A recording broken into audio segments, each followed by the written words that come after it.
দুর্ভাগ্যজনক সত্য যে আমাদের স্টুডেন্টরা, মুসলিমদের সন্তানরা, তরুণরা, আমরা অনেকে ফ্রাস্ট্রেশনে ভুগি, অনেকে আমরা দুশ্চিন্তায় ভুগি, আমরা অনেকে নানান হতাশায় ভুগি। কোরআন বলেছে ওয়ালা ইয়াইআস মির রাউহিল্লাহি ইল্লাল কওমুল কাফিরুন, আল্লাহর রহমত থেকে আশা ছেড়ে দেওয়া, নিরাশ হওয়া, এটা শুধুমাত্র অবিশ্বাসী দ্বারা সম্ভব। কোনো বিশ্বাসী মানুষ, কোনো ইমানদার মানুষ, আল্লাহ এবং আখিরাতে বিশ্বাস করে, সে কখনো নিরাশ হতে পারে না। সে জানে সব কিছু আল্লাহর হাতে। আমার যদি দেয়ালে পিঠ ঠেকেও যায়, তারপর আল্লাহ সেখান থেকে আমাকে ব্যাক করাতে পারেন কি পারেন না। অতএব ইমানদার কখনো হতাশ হতে পারেন না। এই জন্য ইসলামে আত্মহত্যা কল্পনারও অতীত। কোন মুসলমান আত্মহত্যার কথা চিন্তাও করতে পারে না। যদি কেউ আত্মহত্যা করে, চিরকাল তাকে জাহান্নামে শাস্তি দেওয়ার কথা নবীজি বলেছেন। আর কঠোর কঠোর কথা বলেছেন।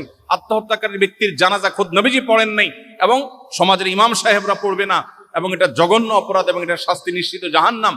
আরো কঠোর বার্তা নবীজি বলেছেন। কারণ মুসলমান কখনো আত্মহত্যা করতে পারে না, কারণ আত্মহত্যা ডিপ্রেশন থেকে আসে, এটা মুসলমান দ্বারা হতে পারে না।